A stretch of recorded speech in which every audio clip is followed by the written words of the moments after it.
First contact fallout.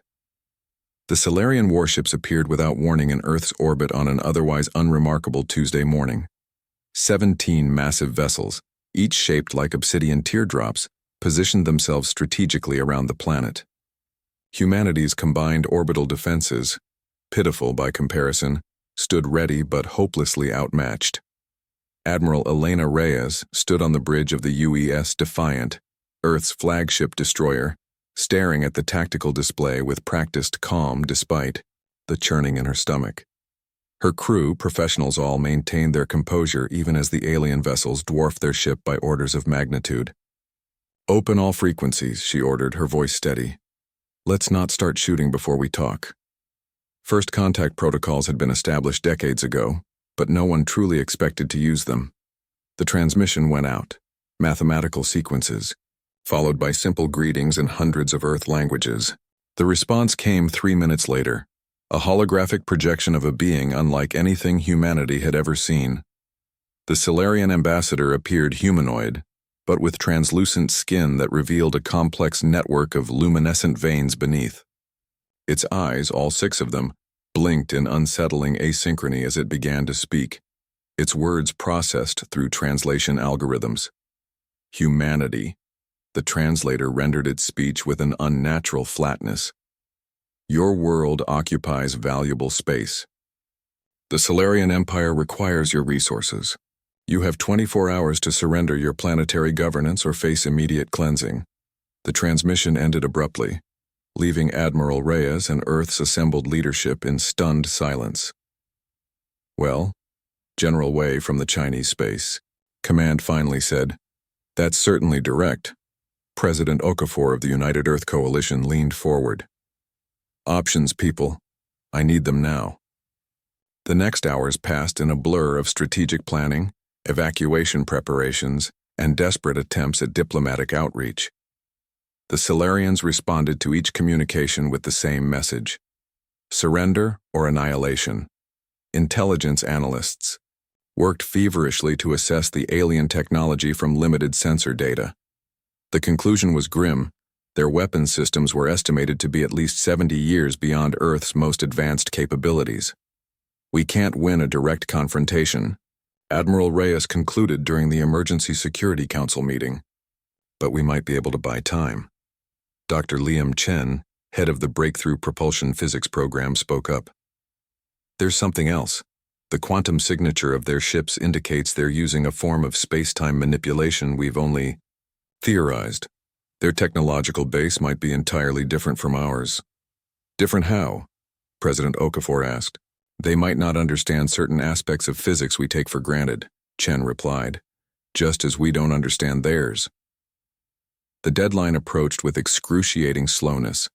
Humanity prepared as best it could, evacuating critical personnel to hardened underground facilities, deploying what defenses they had, and sending emergency transmissions into deep space, hoping against hope that someone might hear.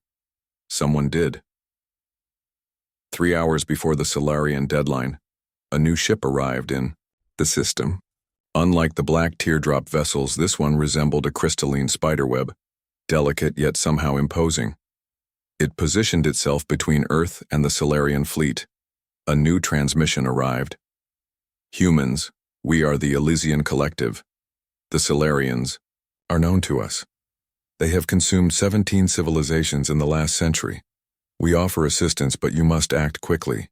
The Elysian representative, a being of light and energy without physical form, explained the situation through quantum-encrypted channels. The Silurians were expansionists who survived by stripping inhabited worlds of resources, including biological matter. They had advanced technology but operated on rigid protocols. They did not expect resistance once their technological superiority was demonstrated. "They consider it illogical," the Elysian explained. "Why fight when defeat is mathematically certain?"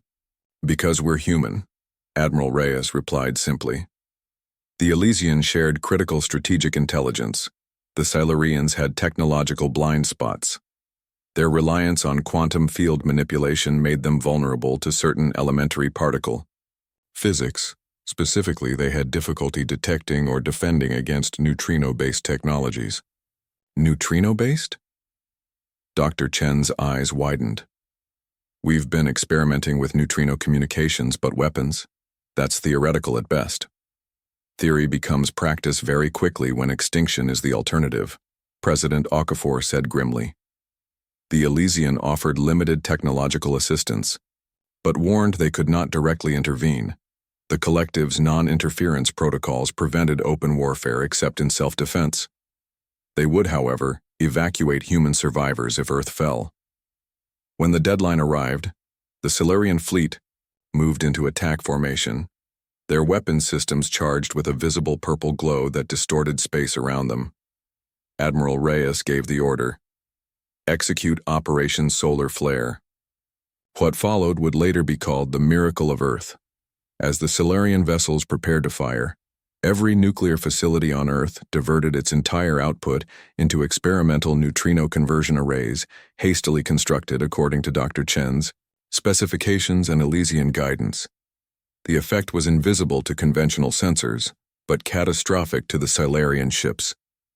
Their quantum field generators faltered, creating cascade failures throughout their vessels. 3 exploded outright. 7 lost propulsion and drifted helplessly.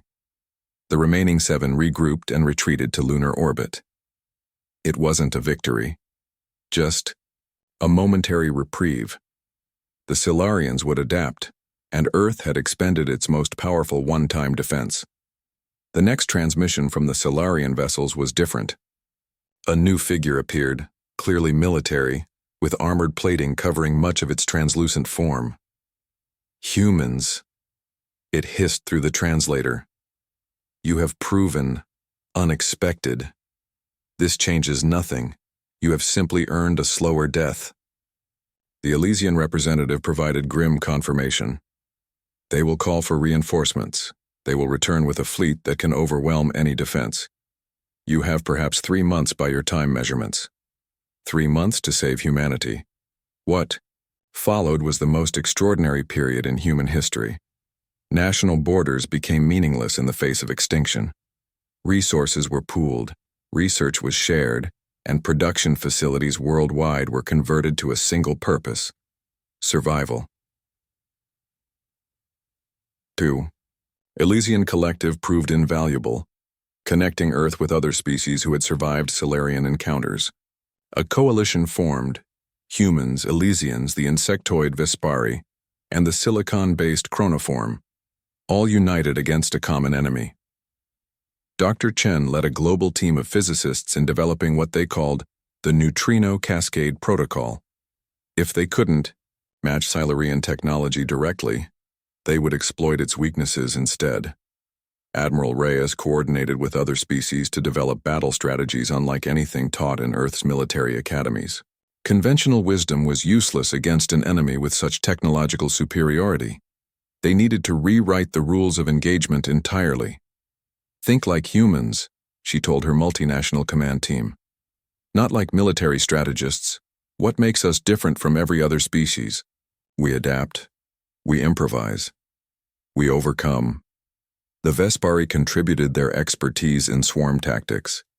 The chronoform provided computational models that could predict Silurian responses with uncanny accuracy.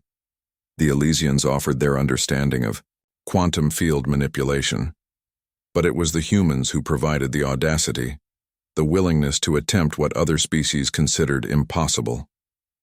2 months into preparations, long-range sensors detected a massive Silurian fleet assembling at the edge of the solar system. Over 50 vessels, including 3 planet killers capable of reducing Earth to molten slag. President Okafor addressed the unified Earth government. "We will not wait for them to come to us. We will take the fight to them. Operation Titan's Forge begins tomorrow." That night, Admiral Reyes stood in the observation deck of the newly commissioned HMS Thermopylae, watching Earth grow smaller as the combined fleet prepared to depart. The ship, like all in the human fleet, had been retrofitted with technology from all 4 allied species, creating vessels unlike anything that had ever existed. "Do you think we have a chance?" asked Captain Hiroshi Tanaka, her second in command. Reyes considered the question carefully. The Solarians think in absolutes, in certainties. They calculate odds and follow the most efficient path to victory. And we don't? We hope, she said simply. We fight even when the odds say we can't win. We've spent our entire history doing the impossible. She turned from the viewport. Plot a course to Proxima Centauri. That's where we make our stand. As the Allied fleet accelerated toward humanity's nearest stellar neighbor, a message went out to every human vessel. This is Admiral Reyes.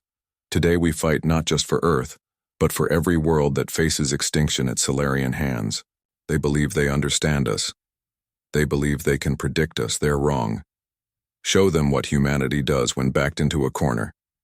Show them why, across the galaxy, the word impossible will one day be synonymous with human.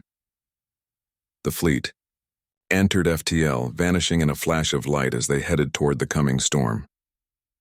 Operation Titan's Forge.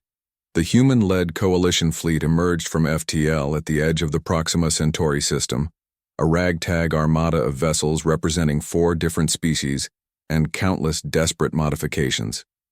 At their center flew the HMS Thermopylae, Admiral Reyes's command ship, its hull bristling with retrofitted weaponry that had never been tested in actual combat. Solarian fleet detected, reported Lieutenant Commander Jackson, her fingers dancing across the holographic interface. 53 vessels, configuration matches intelligence estimates. They're in standard assault formation around the gas giant. Reyes nodded, her face illuminated by the tactical display. And they've detected us? Yes, Admiral. They're adjusting. Course to intercept. Good, Reyes said quietly. Let them come to us. The plan, audacious by any standard, had been labeled Operation Titan's Forge. It combined Vespari swarm tactics, chronoform predictive algorithms, Elysian quantum theory, and human unpredictability into something entirely new. The allied species had been skeptical at first, but humans had a way of making the impossible seem merely improbable. All ships maintain position, Reyes ordered. Neutrino detection grid online. Let's see everything they do. The Solarian fleet approached with methodical precision, their black teardrop ships moving in perfect synchronization. The 3 massive planet killers held position at the rear, protected by layers of escort vessels. They're being cautious, observed Captain Tanaka. They respect us now. Fear and respect aren't the same thing, Reyes replied. They still think this is a conventional battle. She touched her comm. Dr. Chen, status? From the science deck, Dr. Chen's voice came through, tense but controlled. Quantum field fluctuations detected across all Silurian vessels. They're charging weapon systems. Right on schedule. Execute Phase 1.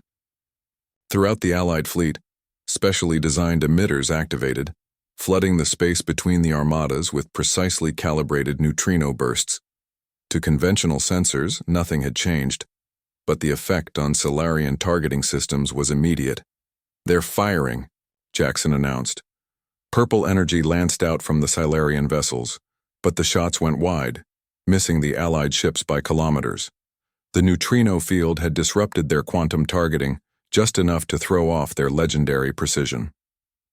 Phase E-2, Reyes ordered calmly. The smaller Vespari ships, each barely larger than an Earth shuttle, broke formation and accelerated toward the Solarian fleet.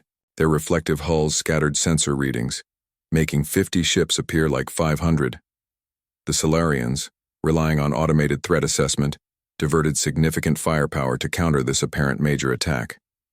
Meanwhile, the human vessels split into 3 task forces, each taking a different approach vector toward the Silurian formation. It was a classic pincer movement, but with a uniquely human twist. Task Force Alpha, execute maximum burn, Reyes commanded. Beta and Gamma, go dark. The ships of Task Force Alpha, primarily retrofitted Earth vessels, accelerated directly toward the Silurian line, weapons hot and shields at maximum. It was a suicidal charge by any traditional military assessment.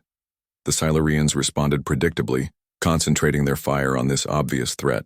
They're taking heavy damage, Jackson reported, her voice tight. They know what they signed up for, Reyes replied, watching as human ships exploded under Solarian fire. Each loss was a knife in her heart, but she kept her expression neutral. Time for Phase 3.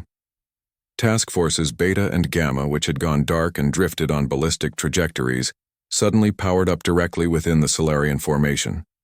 The enemy had been so focused on the frontal assault and the Vespari swarm that they'd missed these wolves in their midst.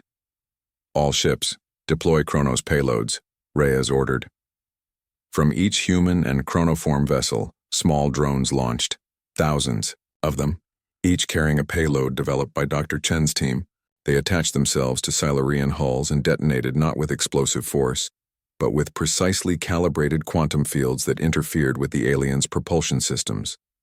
Across the Silurian fleet, ships began to drift, their elegant formations breaking apart as they lost maneuverability. The 3 planet killers, however, remained operational, their more robust systems adapting to the attack. "They're charging main weapons," Jackson warned. "Planet killers targeting the Thermopylae. Right where we want them," Reyes said, a grim smile playing at her lips. "Dr. Chen, execute final phase. Aboard the Thermopylae and 5 other specially modified vessels, systems that had been dormant until now hummed to life. These ships had been fitted with experimental drive cores, a human invention that combined Elysian quantum theory with Earth's nuclear fusion technology. Titan's Forge activating," Dr. Chen reported. His voice had the calm of someone who had moved beyond fear. "Containment fields at maximum, initiating quantum resonance cascade. What happened next would be studied by physicists for centuries to come." The modified ships created a linked quantum field, a bubble of altered spacetime that encompassed both themselves and the 3 Solarian planet killers. Inside this bubble, the laws of physics briefly changed. The effect was catastrophic for the Solarian vessels. Their quantum-based technology, which relied on absolute precision in manipulating spacetime, suddenly found itself in an environment where those rules no longer applied. Systems failed cascaded across their ships as exotic particles tore through their hulls like tissue paper. The planet killers, the pride of the Solarian fleet, imploded. Not with a dramatic explosion, but with a silent collapse as matter itself, condensed under impossible pressures. The human ships weren't immune to these effects. The Thermopylae shuddered as structural integrity fields failed and hull plates buckled. "Containment failing," Chen shouted over the comm. "We've got maybe 30 seconds before—" "Shut it down," Reyes ordered. "All ships, emergency protocols." Quantum bubble collapsed, returning normal spacetime to the battlefield. The damage was done. Where 3 planet killers had been, only debris remained. The remaining Solarian vessels were adrift, their systems compromised beyond repair. Aboard the Thermopylae, emergency lights bathed the bridge in red. Half the stations were dark, and smoke filled the air despite the environmental system's best efforts. "Status report," Reyes demanded, pulling herself back to her chair after being thrown to the deck. "Hull breaches on decks 4 through 7, Tanaka reported, blood trickling from a cut on his forehead. "Life support at 60%, weapons offline, but we're alive." "The fleet?" Jackson worked her console.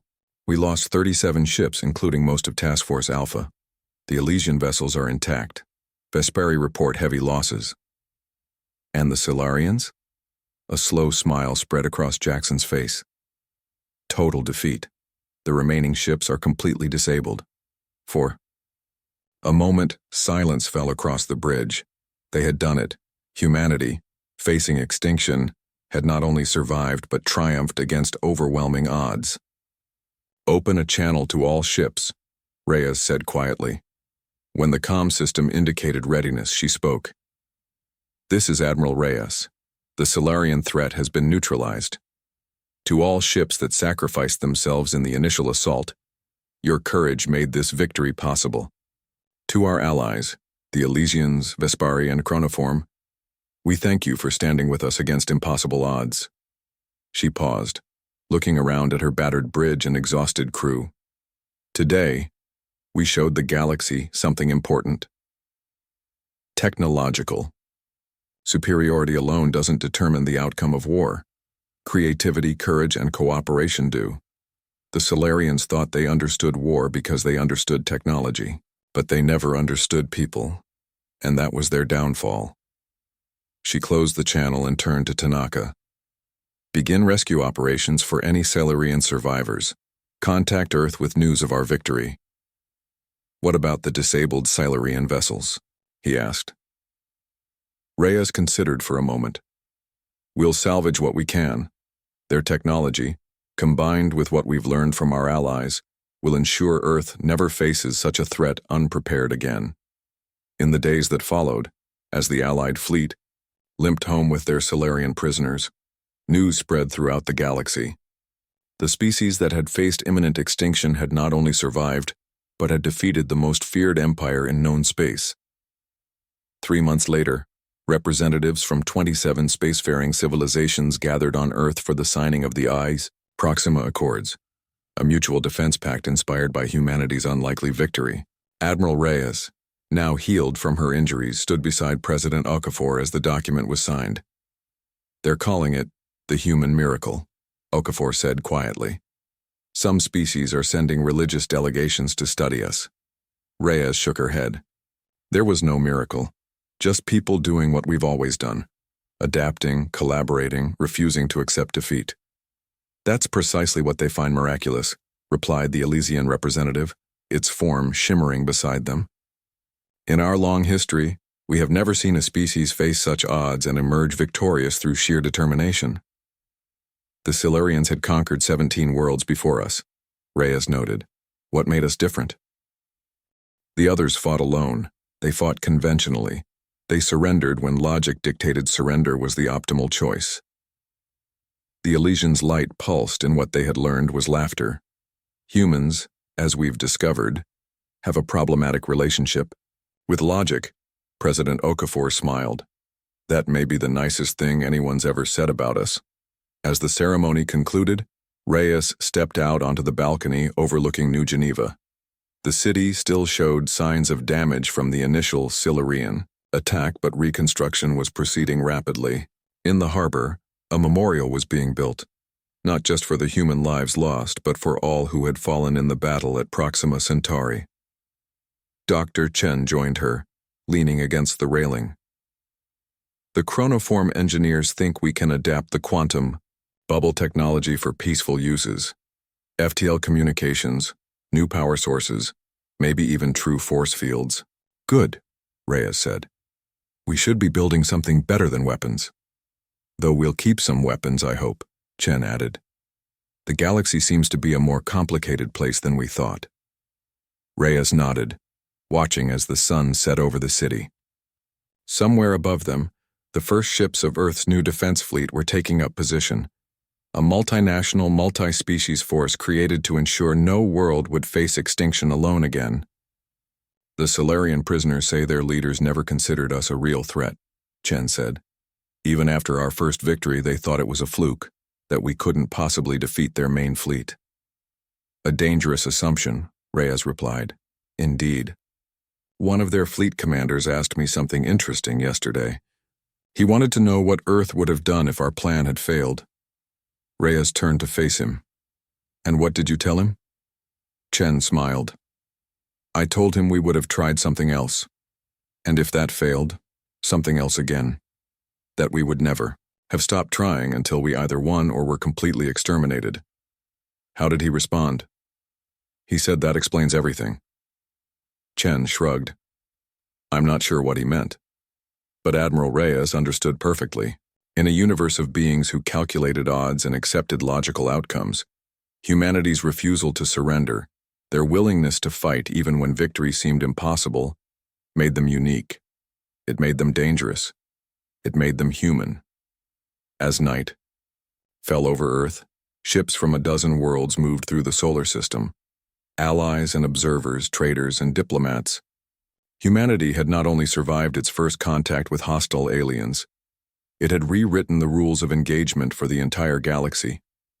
And somewhere in the vast depths of space, news of the Solarian defeat spread to other empires and other conquerors, carrying with it a simple warning. The third planet from an unremarkable yellow star was home to beings who did not understand the concept of impossible. Approach with caution.